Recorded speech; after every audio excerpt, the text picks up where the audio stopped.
통합과학을 담당하고 있는 강사 이유진입니다. 네, 만나 뵙게 돼서 반갑습니다. 비가 와서 어떻게 잘 오셨는지 모르겠어요. 지난번에 그 지원자 설명회를 한번 했었는데 제가 그때 수업 때문에 못 빼가지고 네, 오늘은 필히 실물로 아버님들 만나 뵈러 왔습니다. 지금 이제 지원하고 나서 지금이 제일 이제 좀 마음이 심란하실 때예요. 합격자 발표가 아직 나지 않은 상황이어서.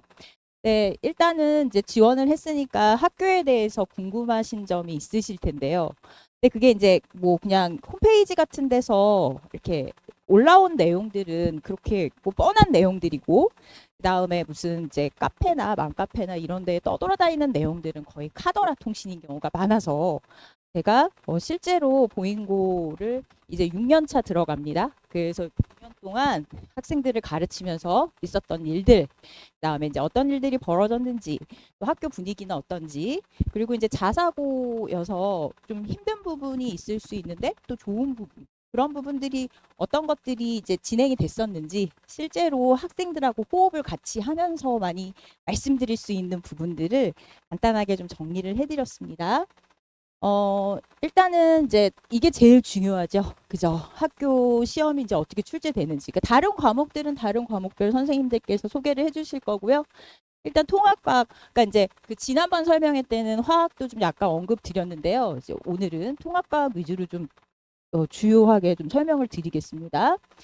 1년 컬이고요. 1년 컬이죠. 그 통과 1, 통과 2. 네, 여기 다 있습니다. 여기 다 있습니다. 네, 다 올려드렸어요. 통과 1, 통과 2로 나뉘어지고요. 그 다음에 통과 1, 2가 똑같이 진행됩니다. 1년 커리로 1학기 때 중간기말 진행되고요. 2학기 때 중간기말 진행되는데, 뭐 이제 일반고 중에서는 뭐 중간을 수행으로 돌리고 기말만 뭐 시험을 본다던가 뭐 그런 식으로 하는 학교들도 있을 수 있는데, 보잉고는 그렇지 않습니다. 4번을 다 중간기말을 지필고사를 보고요. 그 다음에 중간고사와 기말고사 사이에 엄청난 양의 수행평가가 진행되는데 정신을 못 차립니다. 그러니까 과목별로 다 진행되고요. 그 다음에 중간고사와 기말고사 사이에 과학수행평가가 2번 진행됩니다. 그러니까 굉장히 그러니까 뭐 한 번 하는 것도 힘든데 뭐 이렇게 과목별로 이제 2개씩 가는 것도 있나 봐요. 그런데 이제 그 통과 같은 경우에는 중간과 기말 사이에 수행평가가 진행되는데 그 수행평가가요. 지필 수행평가는 잘 진행되지 않아요. 왜 그러냐면은 이 중간 기말고사에 서술형 문항들이 들어가 있어서 더 이상의 지필형 서술형, 그러니까 서술형의 그 모습을 갖고 있는 지필형의 수행평가보다는 발표를 많이 합니다. 발표 많이 하고요. 그 다음에 보고서, 그리고 책 좀 많이 읽히시고요. 그래서 수행평가가 진행되는 동안에는 진짜 수행을 하느라 바쁜 거지 뭐 그걸로 변별을 하신다거나 아니면은 뭐 지필평가에서 점수가 뭐 너무 아이들이 잘 나와가지고 깎아가지고 그걸로 어떻게 또 변별의 기절을 한다던가 그렇게 하시지 않으세요. 보잉고 선생님들은 이렇게 수행평가로 학생들을 변별한다기보다는 이 지필평가에서 혹시 빵점이 나올 수도 있는데 예, 그거를 방지해서 기본 점수를 깔아주는 식으로 그런 식으로 수행평가로 이렇게 많이 만들어 주시고요. 또 사전에 많이 이렇게 힌트도 많이 주시고 그러니까 좀 뭐랄까 제가 이제 다른 학교들도 많이 가르치는데 어떤 학교는 막 수행평가를 통해서 막 애들을 변별해갖고 막 압박하고 막 이래갖고 애들이 막 분위기 안 좋고 그런데 보잉고는 좀 따뜻한 편입니다. 그래서 선생님들이 이렇게 평가할 거니까 미리 준비해. 그리고 이렇게 하면은 깎이니까 그렇게 하면 안 돼. 뭐 이런 것들을 미리미리 이렇게 말씀을 해주세요. 좋으신 분들이죠. 그래서 수행평가는 대개는 거의 올만점을 목표로 그렇게 지금 진행을 하셨어요. 여태까지는 내년에 어떻게 하실지 모르겠는데 여태까지는 그러셨어요. 그런데 이제 그러면 변별은 어떻게 하냐? 서술형에서 합니다. 서술형. 서술형이요. 굉장히 까다롭습니다. 서술형 문제가 까다로운 게 아니고요. 서술형 평가가 까다로운 거예요. 서술형 채점을 엄청 까다롭게 하세요. 그래가지고 일단 제일 잘하시는 거는 부분 점수 안 주기. 그러니까 부분 점수를 안 주세요. 그리고 이제 그 이렇게 아주 부분적으로 또 점수도 잘 깎으시고요. 그리고 아주 완벽하게 그러니까 이런 걸로도 점수 깎으세요. 문장 구조로 서술하시오 그랬는데 개념어만 딱 썼어요. 근데 개념어가 또 맞는 개념어였어요. 그런데 문장 구조로 서술하라고 그랬으니까 주어가 있고 목적어가 있고 서술어가 있어야 될 거잖아요. 근데 개념어만 딱딱 썼어요. 맞는 개념어였어요. 빵점 처리됩니다. 그래서 갇혀가지고 서술형을 잘 쓰도록 그렇게 훈련을 시켜가지고 시험을 쳐야 되는데 문제는 중학교에서 서술형 평가를 안 하는 학교들이 있더라고요. 제가 처음 알았어요. 여기 콩파에 수업 와가지고. 그러니까 그냥 그러니까 서술형이라는 것 자체를 태어나서 처음 써봤다는 거예요. 어떤 친구는. 그래서 그거를 여기 이제 보잉고 수업하면서 그거를 훈련시키는 게 나의 임무겠구나. 그런 생각을 가장 많이 했습니다. 그래서 일단은 요렇게 진행이 되고요. 그다음에 이게 이제 요거는 막 예비 고1 때부터 할 건 아니고요. 중간고사 대비반 때부터 시작을 할 건데 이게 이제 뭐냐면요. 저거는 학교에서 실제로 기출된 문제예요. 이게 학교에서 실제 기출된 문제입니다. 그리고 이거는 제가 중간고사 대비반, 그러니까 기말고사 대비반 때 학생들한테 서술형 시험을 본 샘플이에요. 학생들이 작성을 했고요. 제가 첨삭을 합니다. 여기서 지금 잘 빨간색이 잘 안 보이는데 이거는 학생들이 쓴 거고 제가 여기 밑줄 치고 여기다 뭔가 코멘트 달고 하는 이제 서술형을 제가 되게 신경 써서 해주거든요. 근데 이게 이제 뭐 제가 똑같이 문제가 나왔다고 자랑하려고 하는 게 아니고요. 누구나 적중시킬 수 있는 서술형 문제를 내신다는 거예요. 보인에서는 되게 막 이상한 문제를 내거나 아무도 상상하지 못했던 문제를 내시는 게 아니라 누구나 다 상상했던 문제를 내세요. 그래서 제가 일주일에 한 번씩 10개씩 우리 친구들 데리고 서술형 시험을 보거든요. 그리고 전체 다 한 명 한 명 제가 다 첨삭을 해요. 정말 죽어나요. 그런데 그거를 시켜가지고 시험을 보고 나면요. 이 서술형으로 점수를 깎는 거는 학생들이나 이렇게 누가 예측할 수가 없잖아요. 선생님이 어떻게 깎을지 모르잖아요. 그런데 안 깎여 갖고 와요. 그게 진짜 중요해요. 그래서 가채점에서 100점 받았다? 그럼 진짜 채점의 성적표에도 100점 찍혀 나오는데 거의 못 찍혀 나오거든요. 거의 한 1, 2점은 깎여요. 그런데 가채점에서 100점 받았다고 한 학생들은 진짜 100점 나오고요. 뭐 가채점에서 92점 나왔다. 정말 92점이 나옵니다. 근데 실제로 그렇게 나오기가 쉽지가 않아요. 서술형에서 엄청들 깎이거든요. 그래서 요거를요 굉장히 중요하게 다루고 있으니까 이거를 이제 저랑 3월 달부터 이제 시작할 건데 굉장히 힘들어합니다. 우리 학생들이 안 써봤거든요. 그리고 답안지를요 3월 달에 보면요 볼 수가 없어요. 정말 뭐 문장 구조도 다 틀려 있고 개념어도 다 빠져 있고 물어본 거를 쓰는 게 아니라 자기가 쓰고 싶은 걸 써요. 그러니까 정답을 쓰는 게 아니라 자기가 생각했던 거를 쓰니까 그거 뜯어 고치는데 거의 한 학기를 보냈던 것 같아요. 그다음에 이제 두 번째는 고난도 문항이 나오거든요. 고난도 문항이라고 그러니까 이제 마치 어머님들께서 이제 좀 오해를 하시는 게 보잉고는 다 고난도 문항만 나오나 이렇게 생각하실 수 있는데 그렇지는 않습니다. 문항 난이도가요 굉장히 다 골고루 넣으세요. 그러니까 빵점 방지용 문제도 넣으시고 그다음에 조금 어려운 거 아주 어려운 것들을 다 섞어서 넣으시는데요.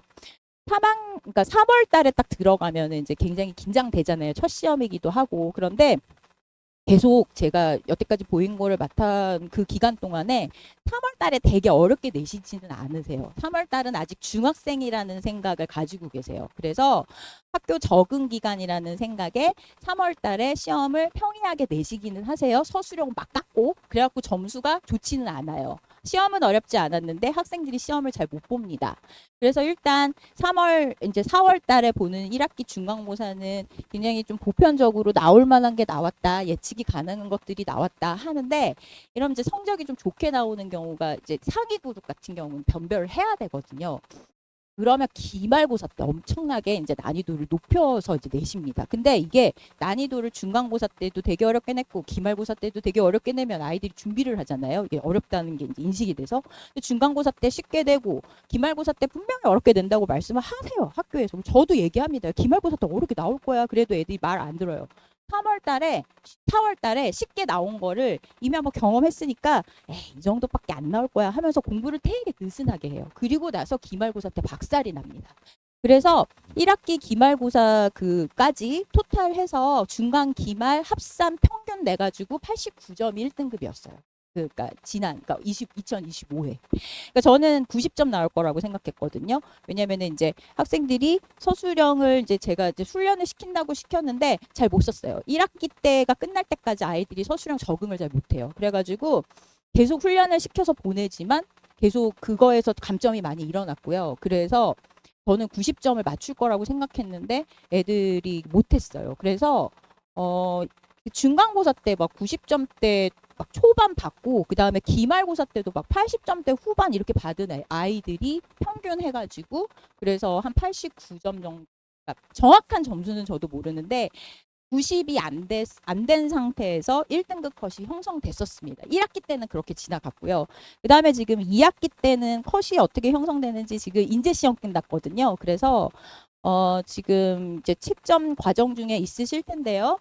학생들 제가 이제 취합을 해봤는데 취합한 결과 그 전교의 기말고사 또 중간고사가 쉬웠었거든요. 2학기에는 중간고사 때 제가 저희 그 다원에 한 학생들이 한 75명 정도 되거든요. 한 반에 다 몰아넣고 하는 거 아닙니다. 세 반으로 나눠가지고 25명씩 75명 정도 있는데요. 그 학생들 중에 한 30명 정도가 1등급 거의 그 1등급이 96.5였었거든요. 2학기 중간고사 때만 해가지고 그러니까 42등까지 해가지고 한 96점 정도에서 1등급이 2학기에는 형성된대. 굉장히 높아졌죠. 왜냐하면요, 이제 애들이요 숙달이 된 거예요. 여름 방학 지나고 나면 애들이 커요. 그래가지고 시험도 잘 보고 그리고 제가 1학기 때 정말 뼈 빠지게 그 서술형 그거 훈련시킨 게 2학기 중간고사 때부터 이게 빛을 발하기 시작합니다. 너무 잘 써요. 그래가지고 학생들이 그때부터 2학기 중간고사 때부터 감점을 안 당해갖고 오기 시작해서 2학기 중간고사 때는 96점인가 96.5인가 그쯤에서 1등급 컷이 형성됐었는데 지금 그러다 보니까 그때 여기 다원에 있는 친구들만 거의 한 30명 가까이가 90점 이상이었고요. 그 1등급 컷에 들어가는 학생들이 한 20 몇 명이 됐었어요. 그러니까 그러면은 여기에만 그 학생들이 있는 게 아니라 다른 학원 대치 뭐 여기 알과형 이런 데도 막 다니잖아요, 학생들이. 그러면 이제 다 합쳐가지고 제가 보기에는 1등급 인원이 무너진 것 같아요. 그러니까 시험이 좀 쉽게 느껴졌겠죠, 선생님들이. 기말고사 때 완전히 정말 어렵게 내셨습니다, 이번에. 그래가지고 90점대가 한 전교에 한 12명인가 13명 정도밖에 없다고 하는데 그런데 저희 학원에서 한 지금까지 가채점 결과로 본 바로는 지금 8명이 90점대로 지금 그 밝혀졌고요. 그래서 그 친구들 합산 평균 해서 다른 중간고사 때까지 같이 해서 90점, 그러니까 중간 기말 합산해서 평균해서 180점 이상이 올라가는 학생들이 지금까지는 19명 정도 소식이 오기는 했거든요.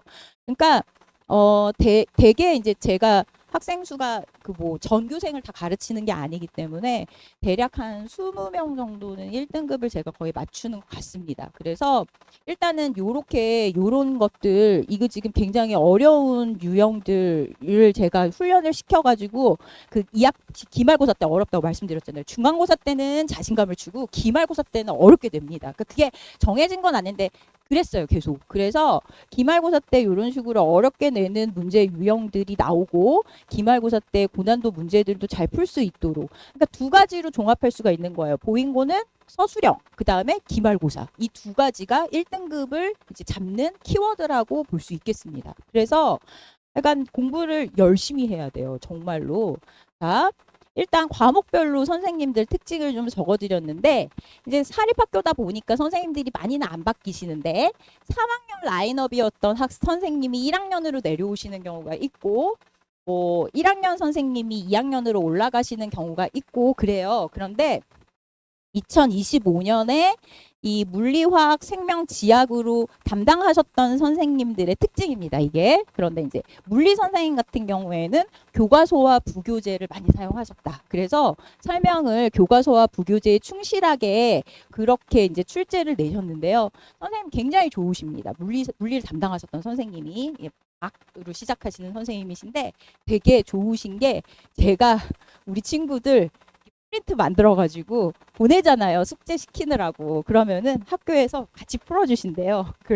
같이 풀어주시고 보시면서 이거 안 냈어. 이렇게 막 말씀하신대요. 그래가지고 친구들이 저한테 선생님 이거 안 나왔대요. 이거 말고 다른 거 주세요. 뭐 이렇게 저한테 얘기도 해주시고 약간 오픈마인드셔가지고 물리 선생님 굉장히 좋으셨는데 학교 수업을 잘 들어야 됩니다. 힌트를 되게 많이 수업 시간에. 그래서 자지 말고 물리 열심히 들으시고 화학 선생님은 되게 이게 전통인지는 모르겠는데요. 1학년 때 통과를 담당하셨던 화학 선생님이 2학년 화학으로 같이 올라가시는 경우가 굉장히 많았습니다. 그러니까 1학년 때 어떤 선생님하고 1학년 통과 화학을 했다. 그러면 2학년 때 화학 담당 선생님이 되실 가능성이 굉장히 높아요. 그러니까 그런 식으로 1, 2학년을 같이 묶어서 올려보내는 게 지금 몇 해 동안 계속 반복됐거든요. 근데 내년에 어떻게 하실지는 모르겠는데 일단 그렇습니다. 화학을 굉장히 변별의 기제로 많이 활용하세요. 화학 문제를 아주 어렵게 내버리면은 학생들이 평균이 쭉 내려가거든요. 그래서 보통 3학년 이제 우리 통과를 수능으로 볼 거잖아요. 그래서 3학년 통과 수능으로 나옴직한 한 문제들을 1학년 때 내버리면은 완전히 이제 평정되죠. 그래서 기말고사 때 보통 그런 거를 지금 2번 하셔가지고 심화문항을 출제를 잘 하시는 편이었었습니다. 생명과학은요 쉬워 보이는데 말 그 낚시 있죠. 말 낚시가 굉장히 심합니다. 그래서 그거 조금 주의해서 공부해야 되고요. 그러니까 말장난이라고 그러죠. 일명. 그래서 문장을 잘 읽어보면은 그럴 듯한데 이 어디 막 함정이 막 숨어 있고 이런 문제들로 변별을 좀 하셨고요. 지학 선생님 같은 경우에는 모의고사 참조 출제를 굉장히 많이 하셔가지고 기본에 충실하게 공부시키면 그냥 어느 정도 다 맞출 수 있게끔 그런 식으로 출제가 됐습니다. 자, 종합하면 1등급 받기 그렇게 쉽지 않습니다. 하지만 1등급 받게 제가 할 수 있는 노하우를 갖고 있습니다. 그래서 잘 따라오고 공부 열심히 하면은 1등급 받을 수 있도록 제가 공부시킬 수 있고요. 그 다음에 그 문항 그 스펙트럼이 굉장히 넓기 때문에 기본부터 심화까지 다 공부해야 된다라는 점 그거 주의하시고 그 다음에 주말에는 하늘이 두 쪽 나도 통과 정리하고 가지 않으면요 나중에 몰려가지고 공부할 시간이 없습니다. 그래서 이렇게 차곡차곡 주중에 계속 이제 매일 루틴을 잘 정리해서 가는 그런 태도를 갖는 것이 우리 보잉고를 가기 위한 첫 번째 지금 해야 될 준비 사항이다. 그런 말씀을 좀 제가 전달드리고요. 여기 지금 제가 이제 그 수업 내용들 간단하게 설명드리면 성실하게 하려면 암기해야 된다. 그래서 암기 자료 준비해서 암기 시킬 거고요. 그 다음에 두 번째 문제를요. 이렇게 예비고일 때는 이런 프린트 정도 하나 50개 들어가는데 이게 이제 학기가 시작되면은 이게 4개가 된다. 이게 200개거든요. 그러면 정말 바쁩니다. 그래서 문제를 많이 풀리게 되니까 겨울방학 때부터 차곡차곡 공부해서 잘 그 문제 풀고 오답 열심히 하는 그런 태도들 잘 길러서 제가 3월 달에 잘 데리고 갈 거고요. 지금 여기 보시면은 좀 이상한 숫자 막 써 있죠. 50분의 49 뭐 이렇게 써 있잖아요. 이게 뭐냐면요. 50개 중에 49개 맞았다. 50개 중에 48개 맞았다. 이런 뜻인데요. 답이 없습니다. 이 프린트가 뒤에 답이 없어요. 제가 답을 안 줘요. 조교 선생이 전부 채점해 줍니다. 그래서 채점 받은 거를 오답을 다 하고 가야 돼요. 그래서 오답을 제가 다 시키고 질의응답도 다 시켜서 보내는 그런 시스템으로 숙제 검사 철저하게 할 거고요. 그 다음에 이제 테스트 이렇게 서술형은 3월달 들어가면 시작할 거고 주간 테스트는 겨울방학 때 저랑 통과 시작하는 학생들 주간 테스트 볼 건데요. 주간 테스트가 다 보고 나면은 부모님들께 이렇게 메시지 하나 제가 보내드릴 겁니다. 총 저랑 수업을 하게 되면 3개의 메시지를 받으실 거예요. 첫 번째, 진도 어디까지 나갔다. 요렇게 요 테스트 점수와 함께 요렇게 나갈 거고요. 두 번째, 아까 보여드린 과제 오답. 요거 두 번째 나갈 거고요. 세 번째, 겨울방학 특강 때 예비고일에 한해서만 암기 테스트 한 거 있죠. 요 사진. 요렇게 3개 보내서요. 겨울방학 때에는 보잉고에 들어가서 해야 되는 것들을 차근하게 할 수 있는 밑바탕을 마련해야 되는 요 3가지에 충실하게 해서 공부를 시키고요. 3월달 들어가면은 서술형 들어가고 그 다음에 문제가 4배로 늘어난다라는 그런 내용이 되는 거죠. 해서 일단은 합격하고 나서 다시 만나는 그날까지 네 공부를 열심히 제가 그 겨울방학 동안에 준비한 내용입니다. 그러니까 지금 오늘 밤 7시에 일단은 12회 완성반이 이제 개강을 하고요. 요거는 연합반입니다. 보잉고 학생들을 위한 건 아니고요. 근데 보잉고 학생들을 가르치던 가닥이 있으니까 제가 거기에 충실하게 수업을 준비를 했고요.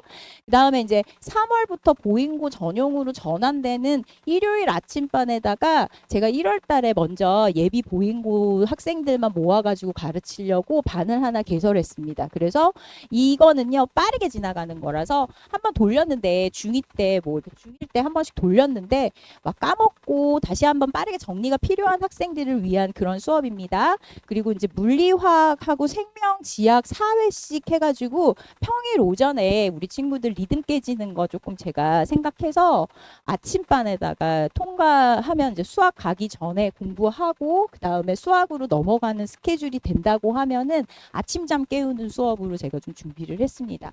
해서 일단은 그 보잉고에 관련된 내용들 위주로 이제 설명을 드렸는데요.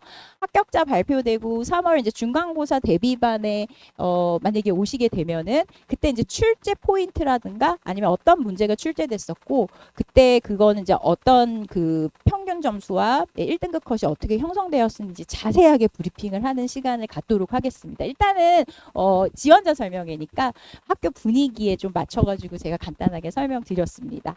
네, 긴 시간 동안 들어주셔서 화학 강사 이유진이었습니다. 감사합니다.